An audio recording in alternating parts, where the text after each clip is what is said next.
Tollywood senior నటుడు మోహన్ బాబు తన నివాసంలోకి ప్రవేశించిన మీడియా ప్రతినిధులపై దాడికి దిగడం పట్ల సర్వత్రా విమర్శలు వ్యక్తమవుతున్నాయి. ఈ అంశంపై ప్రజాశాంతి పార్టీ అధ్యక్షుడు, ప్రముఖ శాంతి ప్రబోధకుడు కేఏ పాల్ కూడా స్పందించారు. మోహన్ బాబు అయితేనేం, ఇంకెవరైతేనేం మీడియా ప్రతినిధులపై దాడి చేయడం సరికాదని వ్యాఖ్యానించారు. ఎంత పెద్దవాళ్లైనా సరే మీడియాపై దాడి చేయడం అన్నది ఘోరమని పేర్కొన్నారు. మోహన్ బాబు మీడియా ప్రతినిధులపై దాడికి దిగడాన్ని తాను తీవ్రంగా ఖండిస్తున్నట్లు చెప్పారు. ఈ ఘటనపై మోహన్ బాబు వెంటనే క్షమాపణ చెప్పాలని కేఏ పాల్ డిమాండ్ చేశారు. మీడియా రిపోర్టర్స్ పై జరిగిన దాడిని నేను తీవ్రంగా ఖండిస్తున్నాను.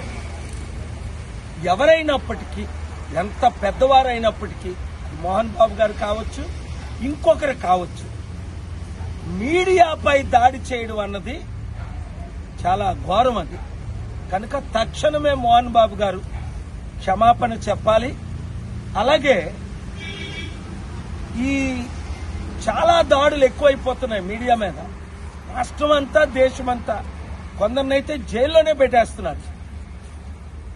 దీని కొరకు ప్రజాస్వామ్యంలో మీడియా బ్రతుకుంటేనే మనం బ్రతుకుండేది. దయచేసి ఎవరు ఎమ్మెల్యేలు కానీ, ఎంపీలు కానీ, సర్పంచ్లు కానీ ఎవరు కూడా మీడియా రిపోర్ట్స్ మీద ఈ రోజు నుంచి దాడి చేయకండి. God bless you.